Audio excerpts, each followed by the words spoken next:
Part aerial recon and attack craft, part siege engine, and a whole lot of armored awesome. I have been waiting for this one to release since the beginning of the Masters of the Universe line. One of the original vehicles from the vintage line, it was right up there with the Wind Raider as far as popularity goes, and was just as iconic to the collection. Was it worth the wait? Well, yes. Yes, it was. Hi everyone, I'm Mac, and this is Construx Masters of the Universe. This is the Battle Ram. By the power of Grayskull.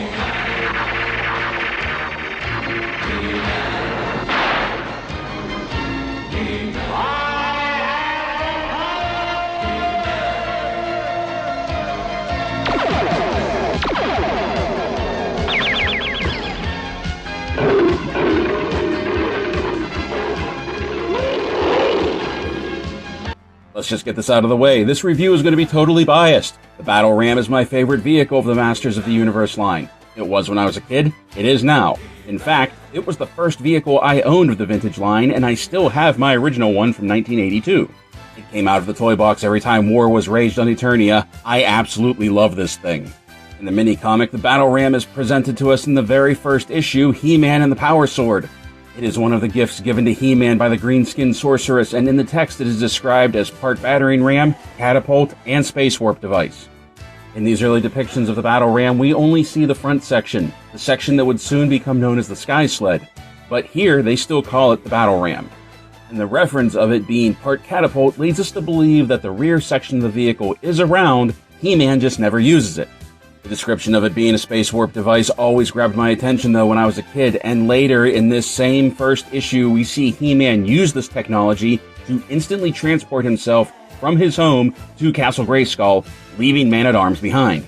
Unfortunately, this is the only time He-Man, and the writers for that matter, make use of this space warp technology. But here's where my own headcanon comes into play. In this first issue, we see He-Man is attacking Castle Grayskull. Beastman scores a direct hit on the Battle Ram with Grayskull's laser turret. A hit so true that it upends the craft and throws He-Man from it. Right there, in my 6-year-old mind, is what did it. Beastman damaged the space warp drive, and because it, like all Eternian technology, is ancient, they didn't know how to fix it. It's a fanfic, I know. In the iconic first 4 mini-comics, He-Man uses the Battle Ram as his primary vehicle, even over Battle Cat. And he's often not soaring through the sky on the Sky Sled so much as he's using it as a hovercraft, hovering mere inches off the ground while traveling. Only in one issue, Battle in the Clouds, do we really see He-Man soaring high with it. After the first 4 issues, the Battle Ram disappears from the comics and is replaced by the attack track. We don't see the Battle Ram again until the Tale of Teela, when Teela uses the Battle Ram as her transportation. This is also the first and only time we see the full vehicle in action. Unfortunately, this is also the last time we see the Battle Ram in action. From this point forward, He-Man uses Battle Cat, the attack track, or whatever the vehicle of the week was that Mattel was pushing. In the Filmation series, the Battle Ram was used all the time, or at least a portion of it was.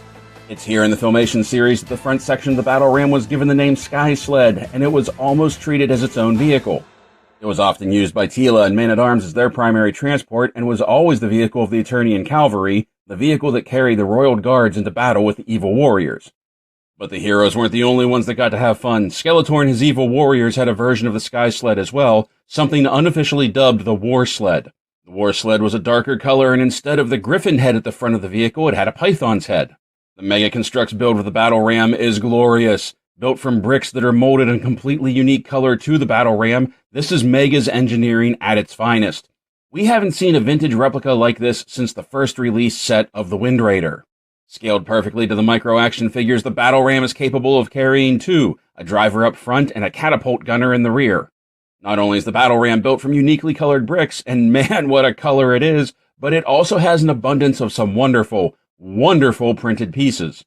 Brightly colored and standing out, it carries the stylized dragon motif that was iconic of the vintage toy. In addition, there are 2 printed discs that represent the technological workings of the catapult section.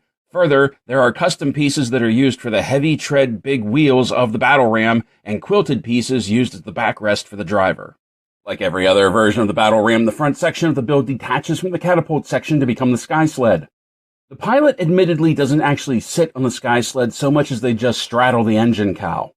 This is how it was with the vintage toy and how it is depicted in the Filmation series, and would be so painful and impossible to do in real life, but looks fantastic for the line. I like how the bottom of the Sky Sled is built from black bricks. When it's sitting on its belly, the black bricks make the lower section of the build disappear, giving it that hover look from the mini-comic. And the last thing we have to look at with the Sky Sled is this. Mega Construx gave us interchangeable heads for the Sky Sled, so we can take the Griffin head and replace it with the Python head, turning it into the War Sled for the evil warriors. Not only is this set an army builder set, but it can army build for both sides. Looking at the catapult section of the vehicle, we've already seen most of what it has to offer. An outrigger deck for the catapult gunner to stand on, something the vintage toy was lacking. The battle ram can actually carry its gunner, rather than just have them stand behind it when the two sections are disconnected. The catapult of the vehicle has a brick-built dart launcher that, like the Trapjaw laser cannon, has some power and distance behind it. The set comes with 3 red darts, and what I really love is that the battle ram can carry all of them. I know I've said I love when figures can carry their weapons on them, but I really love when a vehicle can do it. We get 2 micro-action figures with this set, Mechanek and Triclops. Taking a look at Mechanek, I have to admit that this was the first figure of the vintage line that made me go, what? And I think the creators had the same thought. Like they came up with the gimmick of a heroic warrior that could extend his neck, but didn't put much more thought behind it. We first meet Mechanek in the issue titled He-Man and the Insect People. In this issue, Mechanek is a background character at best, and unfortunately, this is the largest role he plays in any of the mini-comics. He's never given a background, and there's never an explanation for his bionic neck. In the Filmation series, as much as I hate to admit it, he's given a much stronger character and backstory where it is revealed that he hurt his neck in a windstorm, and Man-at-Arms repaired him and gave him his extending neck. It is also revealed that Mechanek has a missing son and is often paired with Buzz-Off. This is actually a logical pairing, as both of them excel at being spies. The micro-action figure of Mechanek bears his typical bold red and blue motif, along with his almost Man-at-Arms style armor and his goggled helmet. In some incarnations of Mechanek, those goggles provide him with telescopic sight and night vision, and it's never really clear whether they're just goggles or part of his bionic upgrades. For accessories, Mechanek comes with his trademark massive yellow mace, as well as 2 neck extensions. The vintage figure had an action feature that when you twist his waist, his neck extended. Here, you just pop his head off and stack the extensions to give him his telescopic neck ability. The upside to this model is that if you do decide to army build the battle ram, you'll get more neck extensions, allowing Mechanek to extend his neck to even greater heights. On the side of the evil warriors, we have a fan favorite in the form of Triclops. And I have to admit, I'm loving that we got this villain.